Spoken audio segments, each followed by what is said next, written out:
Bonjour tout le monde et bienvenue sur ma chaîne.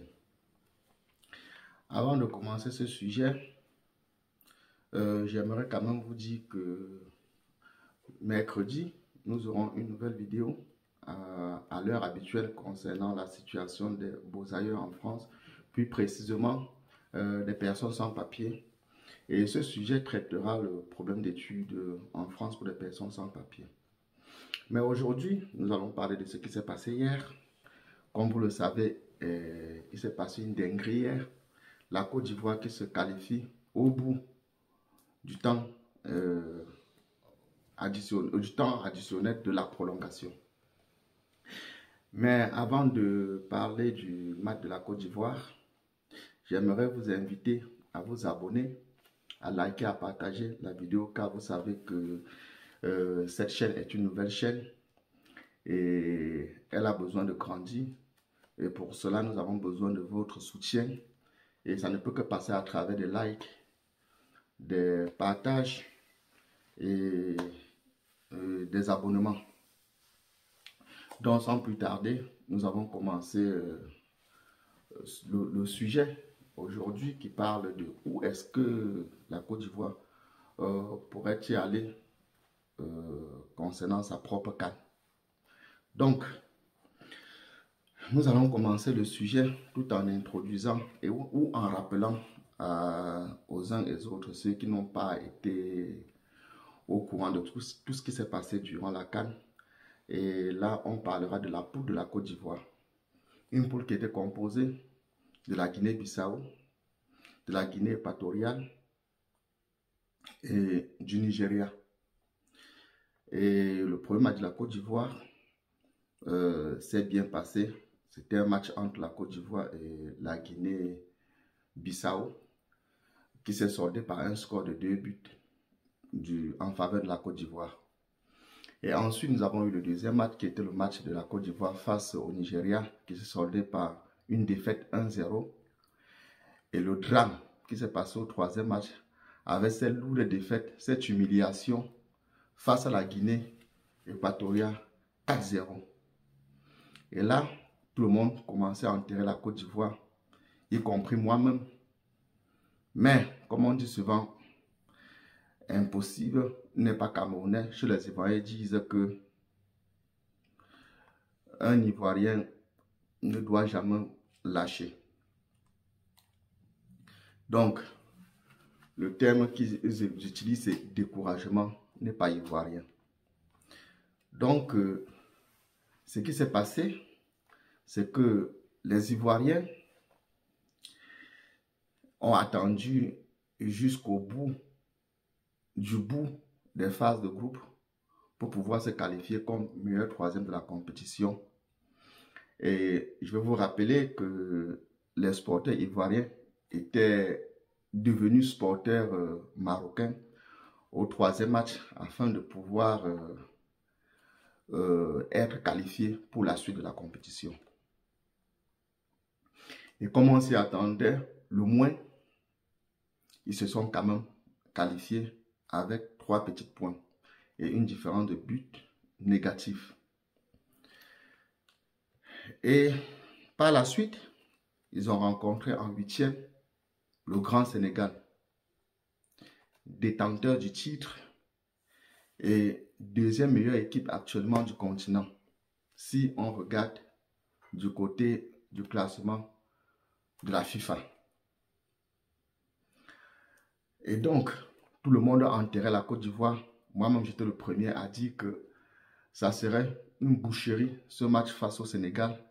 Et nous avons été surpris de l'engagement, de la détermination des Ivoiriens face à ce match contre le tenant du titre, champion d'Afrique, le Grand Sénégal.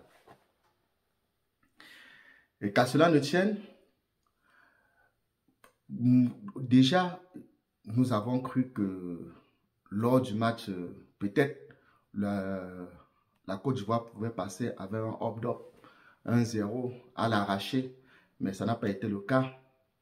Bien sûr, ils ont encaissé le premier but, mais par contre, ils ont dominé complètement le match. Comme les statistiques vous l'indiquent, avec 4 tirs cadrés de deux côtés. Et bien sûr, le Sénégal a eu un peu plus de ballons. Mais par contre, en termes d'occasion réelle de but, ils ont été dominés dans le match.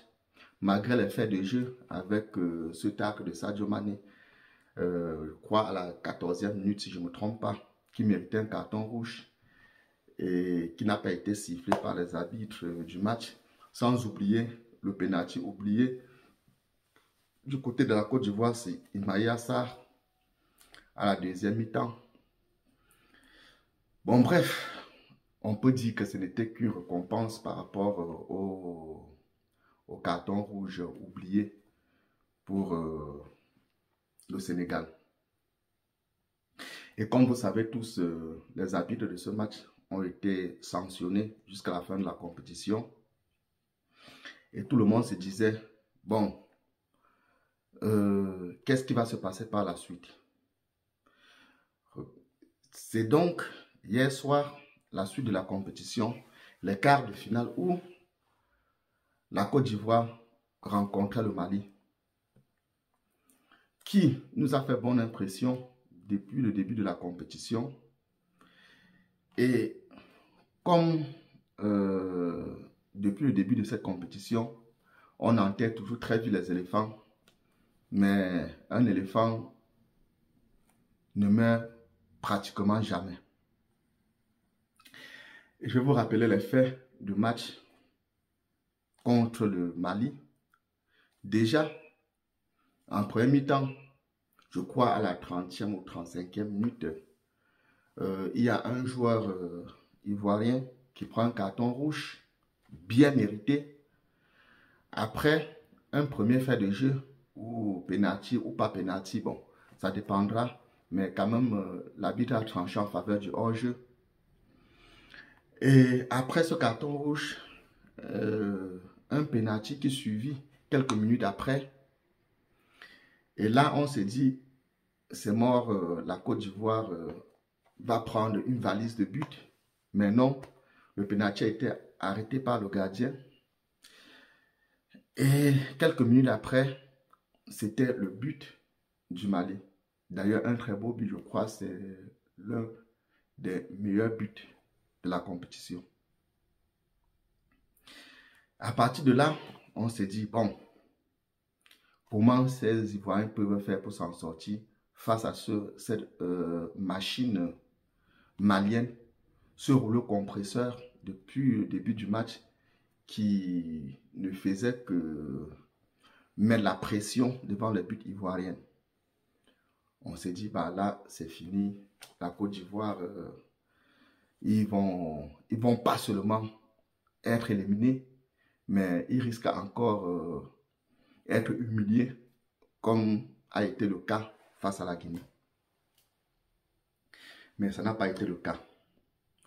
Quand vous regardez dans les statistiques, la Côte d'Ivoire a cadré 3 tirs et de l'autre côté, le Mali en a cadré 4. Mais au regard du match, la Côte d'Ivoire a été dominateur dans le jeu, même si en termes de XG, on regarde quand même que le Mali a eu plus d'occasions de buts que la Côte d'Ivoire, qui méritait marquer minimum 2 buts dans le match. Mais bon, c'est vrai parce que le penalty, je crois que c'est à cause du penalty que ce IG a été assez gonflé.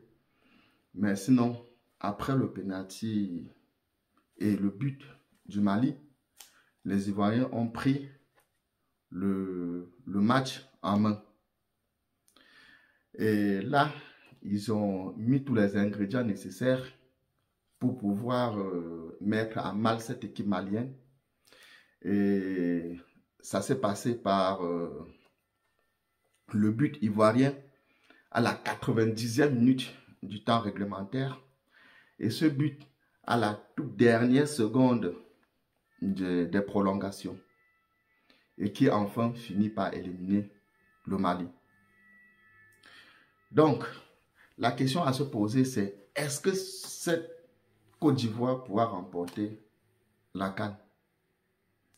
Bon, pour moi, actuellement, les deux favoris de la CAN, c'est la Côte d'Ivoire et le Nigeria. Bien sûr, il faudra d'abord qu'ils passent par le match contre le Congo, qui pour moi sera aussi un match pas facile pour les Ivoiriens. Mais avec cette Côte d'Ivoire et la détermination que nous voyons à travers cette équipe, nous pensons qu'ils sont capables d'aller jusqu'au bout.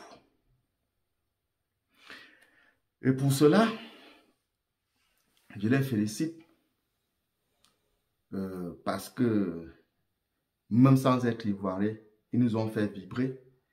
Ils nous ont montré que une équipe de foot, ce n'est pas seulement d'avoir des grands joueurs. Et j'aime oublier les faits de jeu avec l'entraîneur ivoirien qui a été limogé dès le deuxième match. Et donc dès le troisième match plutôt, et la défaite de la Côte d'Ivoire face à l'équipe de la Guinée équatoriale.